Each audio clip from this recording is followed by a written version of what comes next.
Okay guys, so this video is not going to be a vlog this week. This is actually going to be a competition prep thought video. What I mean by that is I am going to go over all the things that have helped me from a mental standpoint during competition prep that I feel could help other people during their prep. Number one, hunger. This is the perfect place to start for a competition prep or anyone who is in a prolonged dieting phase. Hunger will play a role in your diet or competition prep no matter what. Hunger only increases as you get leaner and as calories get lower. There are certain things that you can do to help with hunger, like making sure your foods are high in volume.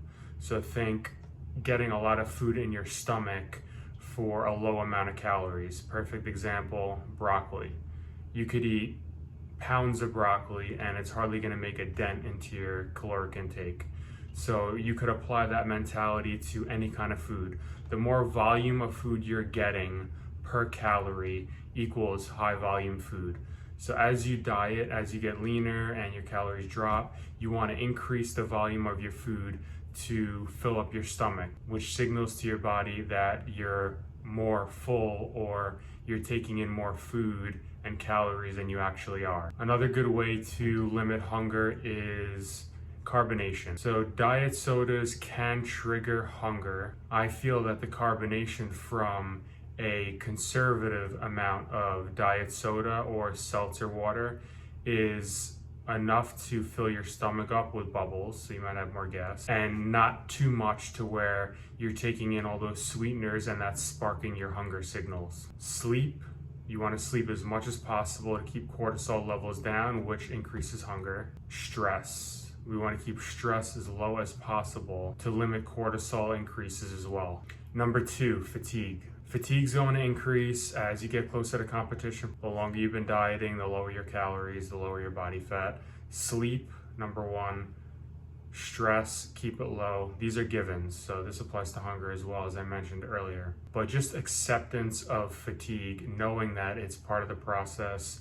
Your body is going through a quote-unquote traumatic experience. You're basically starving yourself in a controlled manner. That's exactly what dieting is. So keeping calm, understanding that it's part of the process, and most of all, this won't last forever. Competition prep doesn't last forever. Dieting shouldn't last forever. So there is an end point, except that this given time period will elicit more fatigue and higher cortisol levels. Number three, a social life. Keeping things as normal as possible during competition prep, in my opinion, is very important. Not only will it take your mind off of hunger and fatigue, your mind will be focused on other things like family and friends and activities that you guys are doing with each other. But it will also allow you to burn more calories through NEAT, non-exercise activity. Also, you don't want to hinder your relationships with the people that you love most. It is very possible to still socialize and stick to your diet. You could still go out. The people that you're with just have to understand that you are competing in a sport. It is important for them to understand that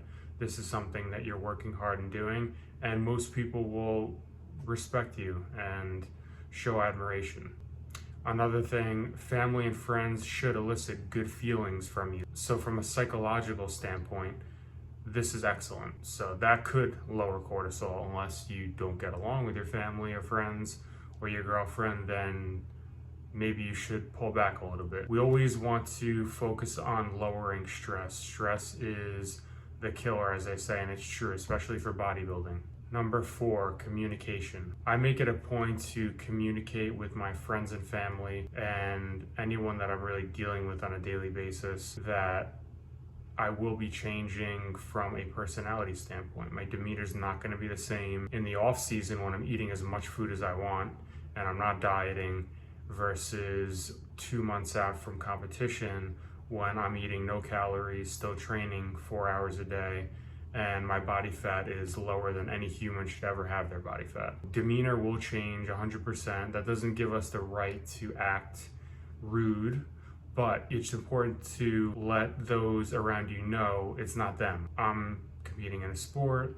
Calories are low, training is intense. Here and there might be some slip-ups, right? I'm sure we've all been there. Letting people know, communicating what's going on with us, I believe is very important to keep relationships on point. Number 5, we love this. This doesn't apply to people who actually don't love bodybuilding or physique sports in general, but for those who do, this is our passion. We love to do it. It isn't necessarily hard work. And what I mean by that is a good example of hard work is a single mom juggling 3 jobs and raising a child. That's hard. It's hard to be in the military during a war. That's hard. It's hard to work construction in December when it's 10 degrees out, and then in the summer when it's 100.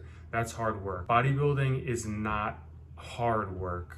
This is work that we love. So yes, there are emotions that might not feel so good, feelings that might not feel so good. We're hungry, we're tired, but we should keep in mind that this is our passion and we are privileged and very grateful to be doing this.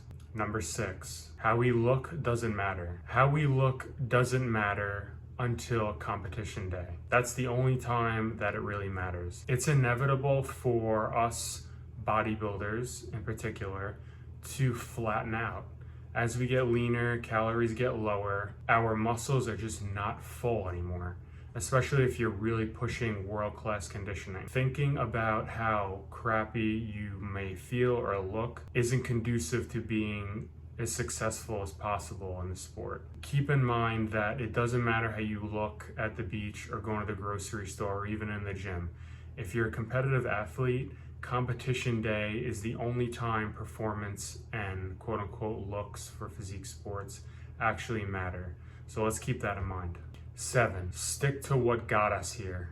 So the pump is awesome, but it's not indicative of muscle growth. As we diet, we get flatter. Our pumps are going to be almost non-existent at a certain point. I believe it's important to lock in correct technique we had in the off season, keep it the same. Leverages may change. We're allowed to, there's some leeway here. Keep focused and execute each rep with intention. Even if we do this perfectly, there's a great chance we still won't get a great pump. And this is okay. And I actually believe this could be a reason why people lose muscle, because they're so focused on the feeling and the pump, and if they don't get it, they start dropping load. They start taking weight off the bar, and that's bad news if you want to keep lean tissue on your frame. I would put pump as a second or tertiary priority. The main priority is lock in technique, train as hard as you can, and however pumped up you get, well, that's how it is. Okay guys, so this was a different video than I'm used to making. I've never made this kind of video before in the past, even during my 2018 competition prep, but I want to throw in different videos. I don't want to have a vlog every single week, especially if there's just not much improvement on my end for competition prep, which is normal and expected. The needle didn't move too much this week in terms of body fat and body weight. Calories were cut, so we should see a decrease in weight in the coming weeks, especially with the amount of volume that I'm doing this block as well. Any suggestions, comments, please YouTube comment me or Instagram DM, that's fine. I am taking recommendations on videos for what other people want to see, not just what I want to post. So fire away, guys. I hope you guys have a great week, a great holiday, stay safe, and I'll talk to you guys next time.